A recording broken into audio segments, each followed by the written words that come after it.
Կիևի հետ բանակցային նոր ռաունդի է պատրաստվում Մոսկվան։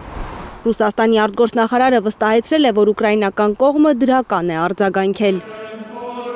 Օրն ու ժամը դեռ որոշված չեն, չնայած ավելի վաղ Վատիկանի անունն էր շրջանառվում։ Նորընտիր Հռոմի Պապը 2 անգամ առաջարկել է Կիևին ու Մոսկվային կաթոլիկ աշխարհի առաջնորդանիցն օգտագործել իբրև բանակցային հասցե։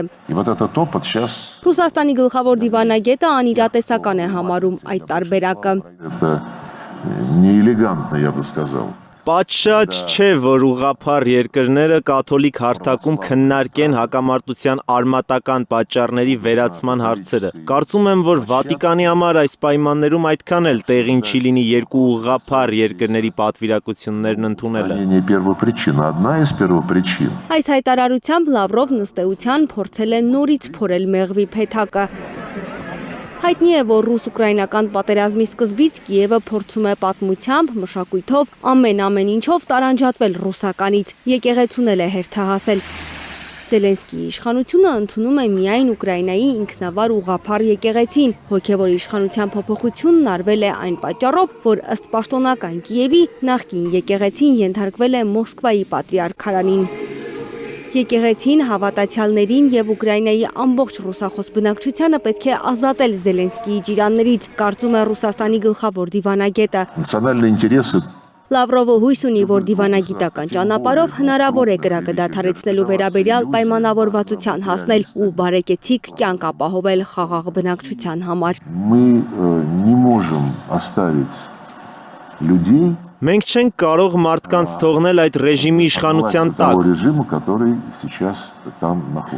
Եթե Զելենսկիի խունտան հույս ունի, որ մարտական գործողությունները դադարեցնելու վերաբերյալ որևէ համաձայնության հասնելուց հետո Ուկրաինայի մնացած տարածքներում մարդիկ կապրեն իրենց իշխանության ընդունած օրենքներով, ուրեմն նրանք պատրանքների մեջ են։ Ռուսական բանակը իր ուժերը կենտրոնացրել է Ուկրաինայի ռուսաբնակ շրջաններում, դրանք իր տիրապետության տակ առնելու համար։ Այսօր Խարկովի Ռադկովկա բնակավայրն է ռուսներին անցել։ Ռուսական կողմի հաշվարկով մի քանի օրում Ուկրաինան կորցրել է 1180 զինվոր, 5 տանկ եւ 3 զինամթերքի պահեստ։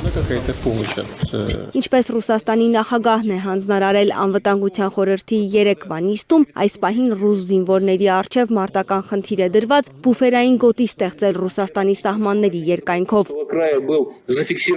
Ուկրաինացիների գրոհներն էլ չեն դադարում։ Ռուսաստանի պաշտպանության նախարարությունը հայտնում է, որ այս գիշեր իրենց հոբ համակարգերը 112 ուկրաինական ԱԹՍ են ոչնչացրել Ռուսաստանի երկնքում,